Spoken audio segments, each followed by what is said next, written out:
वो आंकड़े स्क्रीन पर लाए जाएं जिन पर आज हम बात करने वाले हैं बहुत महत्वपूर्ण तरीके से। वो जो आंकड़े हैं अपने आप में बड़े महत्वपूर्ण हैं, उसको समझने की कोशिश कीजिए। युद्ध 40 दिन, सीज फायर जो अब होगा आज से लागू हो गया वो 14 दिन, और अगर देखें तो ये बातचीत अब 10 अप्रैल को होगी और वो भी इस्लामाबाद में जो पाकिस्तान की राजधानी है। यानी अमेरिका और ईरान के प्रतिनिधि इस्लामाबाद में तीसरी जगह कहीं एक ऐसी जगह, न्यूट्रल जगह, वो बात करेंगे। अब पाकिस्तान को लेकर जो दुनिया का नज़रिया है, हमारा नज़रिया है, भारत का नज़रिया है कि वो एक आतंकी मुल्क है। कम से कम भारत का तो ये स्पष्ट नज़रिया है कि पाकिस्तान एक आतंकी मुल्क है।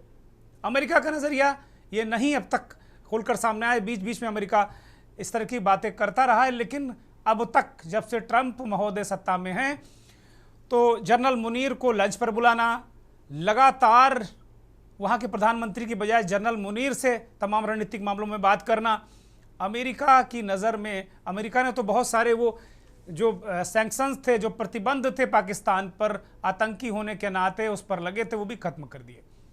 तो हमारा नज़रिया साफ है, भारत पाकिस्तान को एक आतंकी मुल्क मानता है, वो है भी।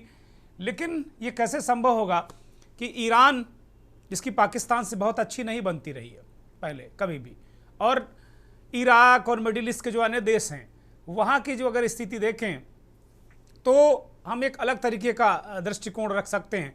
लेकिन ईरान और अमेरिका पाकिस्तान में बात करेंगे, वो क्या करेंगे, कैसे करेंगे, ये देखने वाली बात होगी। लेकिन कम से कम विश्व को अपने आप में ये क्या संदेश देने की कोशिश करेंगे कि भाई एक आतंकी मुल्क शांति की वार्ता का होस्ट बन गया है। ये अपने आप में एक ऐसी बात है जो कम से कम भारत के एंगल से हमें समझ में नहीं आ रही। लेकिन अमेरिका और ईरान के एंगल से अगर देखेंगे, अमेरिका और ईरान के एंगल से देखेंगे तो उनका अपना एंगल हो सकता है। लेकिन अगर हम ओवरऑल बात करें तो भारत की खामोशी वाली कूटनीति पर हम बात कर सकते हैं। हालांकि जो इस पूरे संघर्ष विराम के बाद जो दो महत्वपूर्ण बयानात आए हैं, एक अमेरिका का और दूसरा जो ईरान के सुप्रीम लीडर हैं मुस्तफा खामेनेई, ट्रंप साहब का बयान आपकी स्क्रीन पर है। वो कह रहे हैं मैं ईरान पर बमबारी और हमले को 2 सप्ताह की अवधि के लिए स्थगित करने पर सहमत हूँ। यह एक द्विपक्षीय युद्ध विराम है।